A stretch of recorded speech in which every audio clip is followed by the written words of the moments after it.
Hello everybody. So today it's 26th of January 2025, which here in Australia is the day that we celebrate as our Australia Day. It's our day to remember all things Australian, and it's a big day. A lot of people get citizenship. You can get citizenship any day you want, but this is a big day to do it. I think it might only be done on weekends or something, I'm not sure. But this is a big day. This is one of the big days, I think it's the biggest day of the year, when people get in their citizenship. So they officially become Australian citizens from whichever country they were born in or whatever their situation was, and they make a big deal out of it. They also have Australian of the Year, so they have lots of smaller categories. You have Young Australian of the Year, you have it for each state, each territory, all sorts of different things, and then you have the big one, the Big Australian of the Year, and we also have Australia Day honours.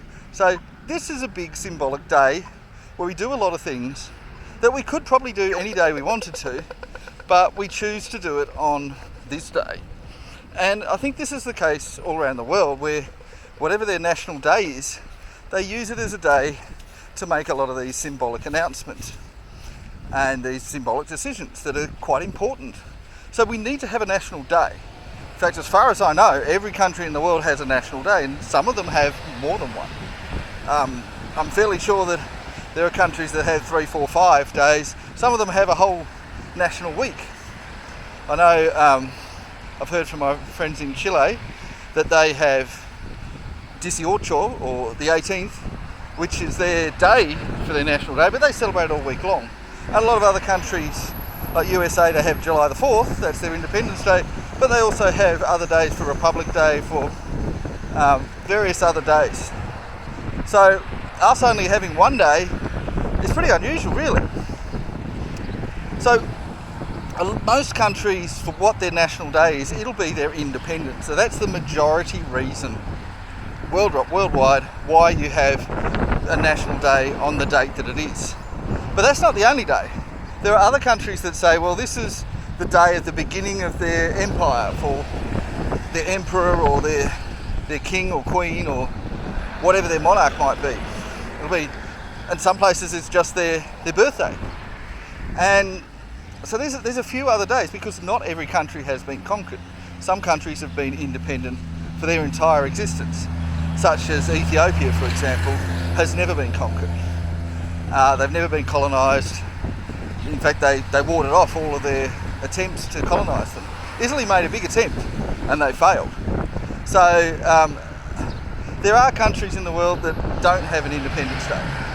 So that's great. So we don't have an Independence Day. We're not the only country that doesn't. So why do we have 26th of January? That's not our Independence Day. What does it mean? Well, that's the day when we celebrate the beginning of the Australian Empire, if you like. But it's the day when we were colonised by England, and we officially became a part of the English Empire, or the British Empire.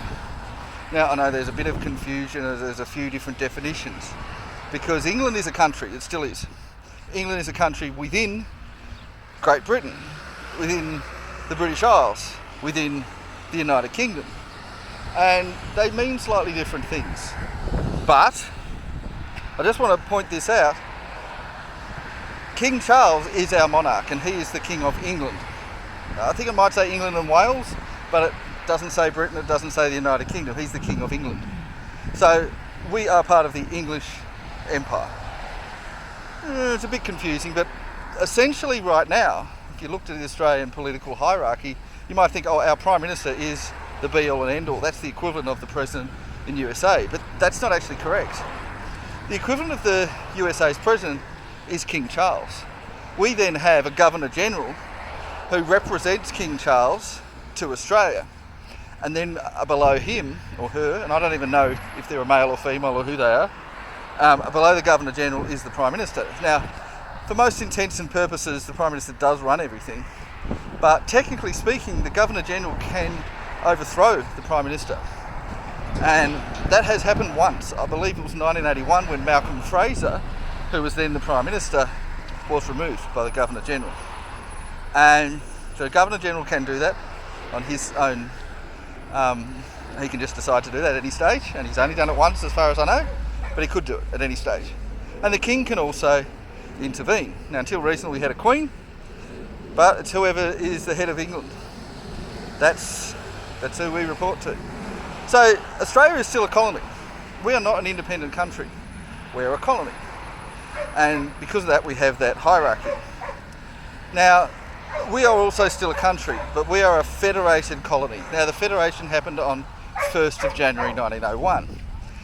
So it's pretty consistent with how every country in the world works, that when we're not independent, we celebrate being independent.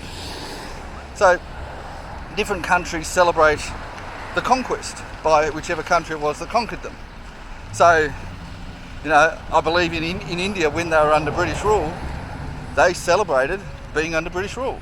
Now, they might not have liked it as individuals, but that was the date that they celebrated it. And then that was replaced with their Independence Day when that happened. And Indian Independence Day is actually 26th of January, which is an interesting thing. So their Independence Day is the same day as our Dependence Day. Same day and month, but a different year. And a different reason, it's the other way around. Now, of course, if we were celebrating our Independence Day, it wouldn't be controversial. I mean, there would be some people, I'm sure, that would be like, oh, I want to go back to being a colony. But generally speaking, independence is pretty popular. And you usually find in countries that are independent and have previously been dependent, whether it's a colony or something else, that there's no real controversy about their Independence Day. Everyone comes together and does it. So if Australia ever became independent, there would be no dispute about this. There'd be no dispute that whatever our Independence Day is, that is the right thing to do. Now, Australia did have a referendum, a vote, to decide if we wanted to secede from England and become our own country, but that failed. So that was a republic referendum, and it failed. We decided not to become a republic. Now, I was actually alive at the time. I know the details, but they actually reported incorrectly today. So if you look on Wikipedia, for example, Wikipedia will claim, completely falsely, that that failed because people didn't want a republic. That's not actually true. People did want a republic, but they weren't sure what type of republic. So we had 3 questions on there, where we should have only had 2. It should have been, do you want a republic or do you not want a republic? But the 3 questions were, do you want a republic but still part of the Commonwealth? Do you want a republic but not part of the Commonwealth? Or do you want to stay as it is? And because of that, and because we needed that 2/3 majority for just one of those decisions, it failed. Had they just had republic or not republic, it would have succeeded. So there actually was consensus for us to become a republic, but because some people manipulated the process and put 3 options in instead of 2, it failed.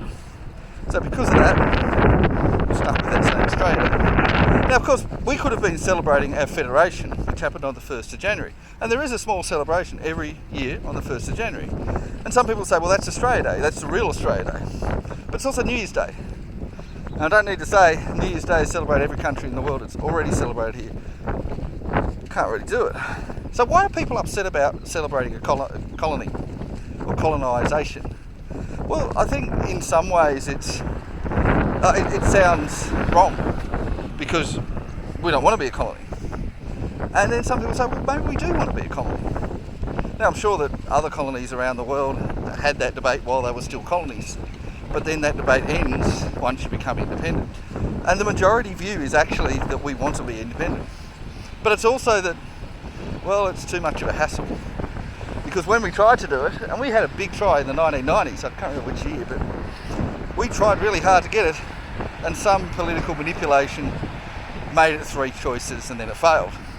So it's difficult. We don't have to physically fight against England. We probably couldn't beat them. They're much stronger than we are. They're not physically oppressing us.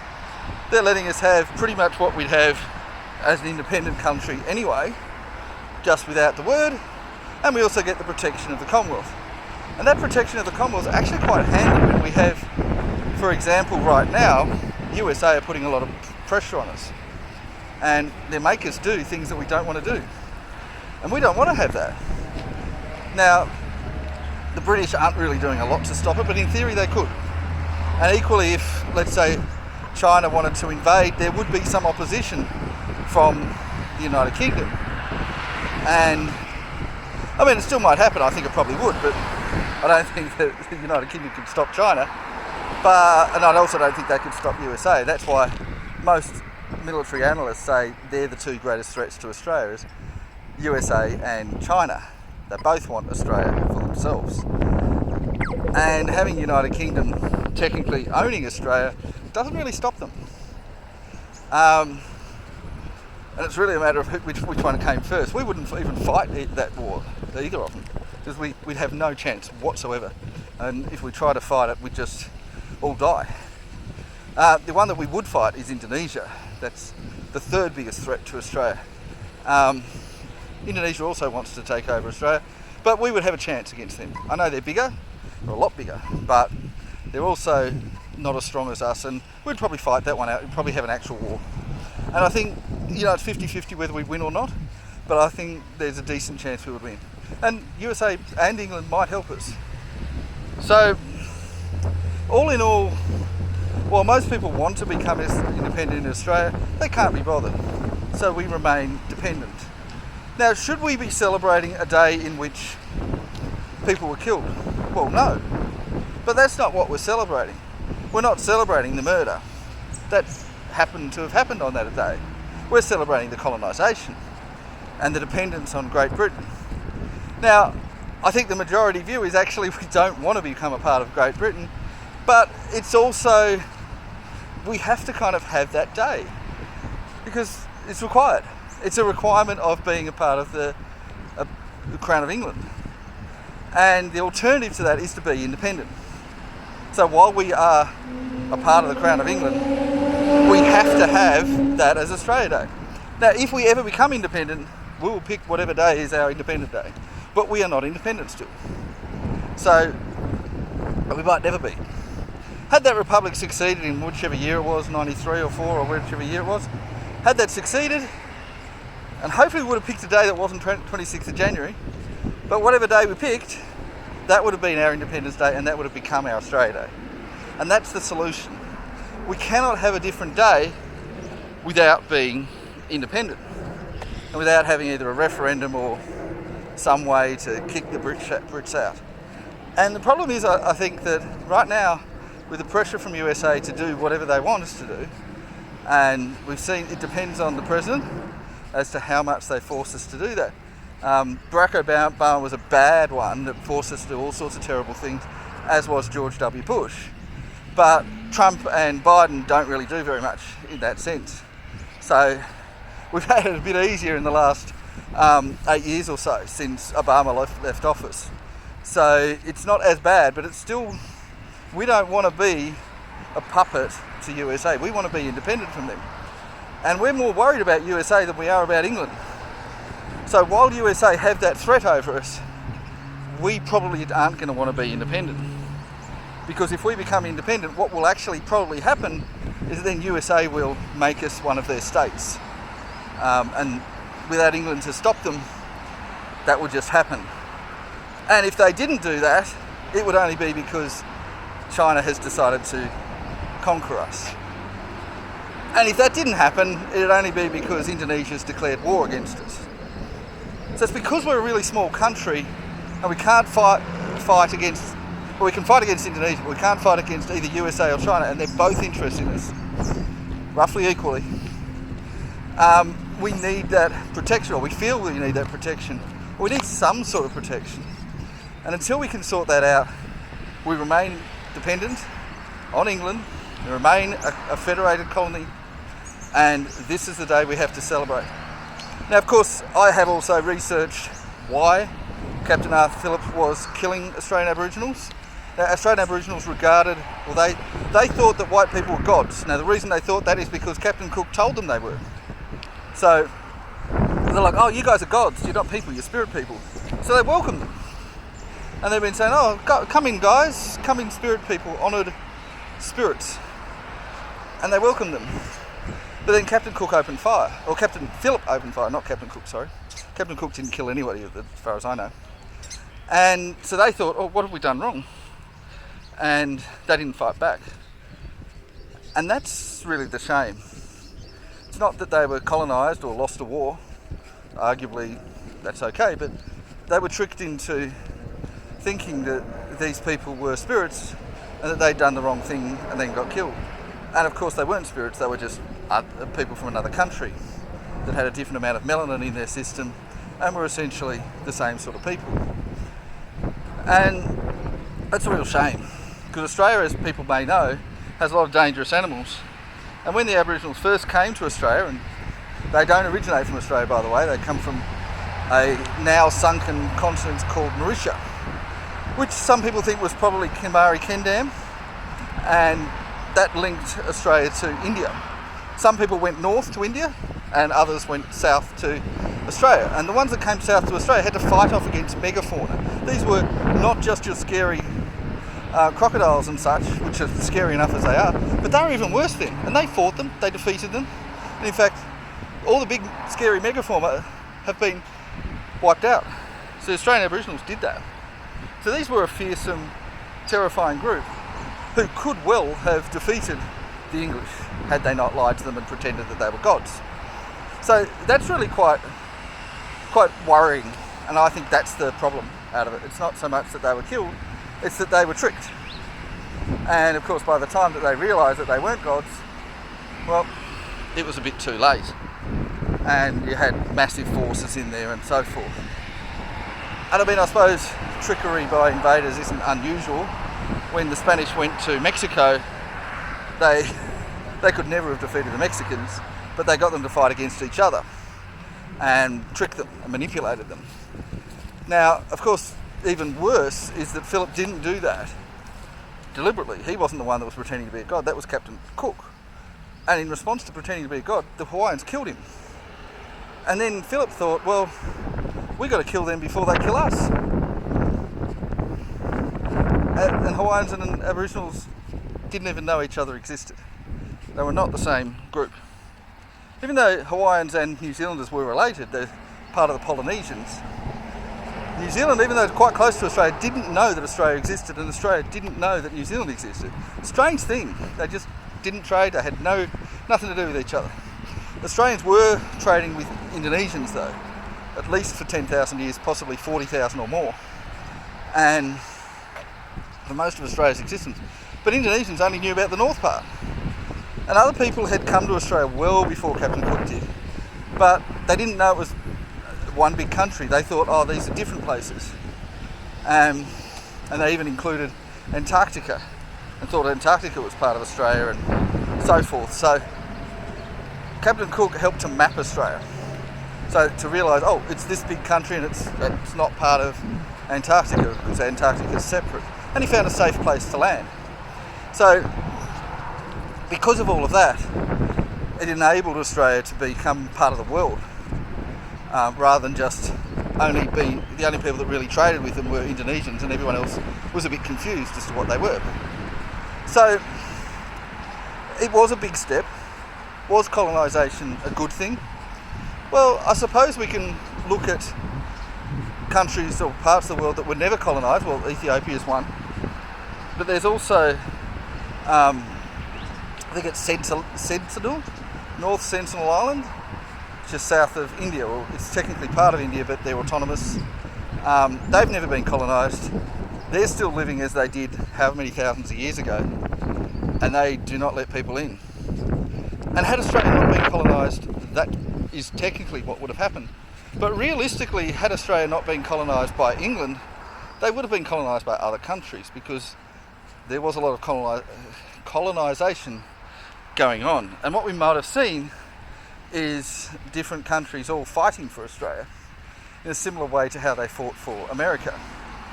And you would have seen Spanish, Portuguese, English, Dutch, German, and who knows who else.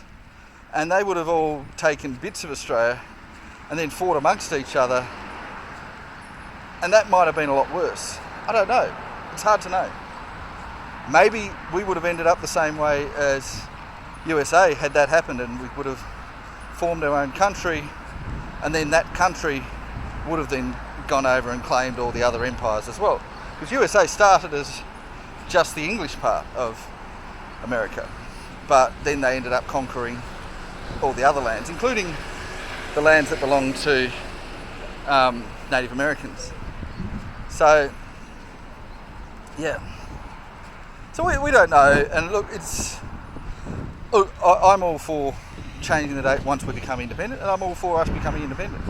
But until we are independent, we have to have a date.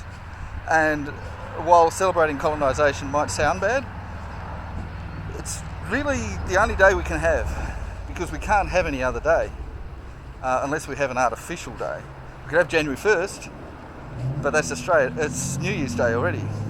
And we could even have Passport Day, but that's January 26th anyway.